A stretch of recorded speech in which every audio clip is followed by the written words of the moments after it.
BNP হয়তো ভারতকে ভয় পাচ্ছে।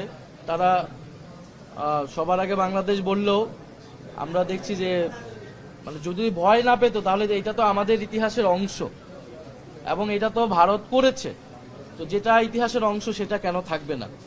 এবং গত 16 বছর যেই ফ্যাসিবাদ বাংলাদেশে প্রতিষ্ঠিত হয়েছিল তার সাথে তো ভারত প্রত্যক্ষ বা পরোক্ষভাবে সম্পর্কিত ছিল নানাভাবে, এবং সেই ইতিহাসটা কিন্তু এখানে পাবেন না। আপনি আপনার পুরো জাদুঘর করলে মনে হবে না যে এখানে যে এটা যে শুধু দেশীয় ফ্যাসিবাদ না, এটার সাথে যে বৈদেশিক শক্তি জড়িত ছিল, বিশেষত ভারত এখানে নানাভাবে, সেই ইতিহাসটা আসলে এটার প্রথম সবচেয়ে প্রত্যক্ষ করি আমরা বর্ডারে আসলে সীমান্ত হত্যা, যদিও 71-এর পর থেকে সীমান্ত হত্যা শুরু হয়েছে, বিডিআর হত্যাকাণ্ড, ফেলানি হত্যাকাণ্ড, এটা 16 বছর ইতিহাসের বাইরে হইলেও বিগত 16 বছরে যে ভারতীয় আগ্রাসন এদেশে ছিল, এই মোদী বিরোধী আন্দোলন, এই বিষয়গুলোকে আসলে মানে সরিয়ে দেওয়া হয়েছে। হয়তো সরিয়ে দিয়ে মনে করতেছে এই সরকার ভারতের সাথে সম্পর্ক তারা ভালো রাখতে পারবে, কিন্তু ভারতের সাথে তো আমাদের সম্পর্ক ভালো বা মন্দের বিষয় না, সম্পর্কটা হওয়া উচিত মর্যাদাপূর্ণ।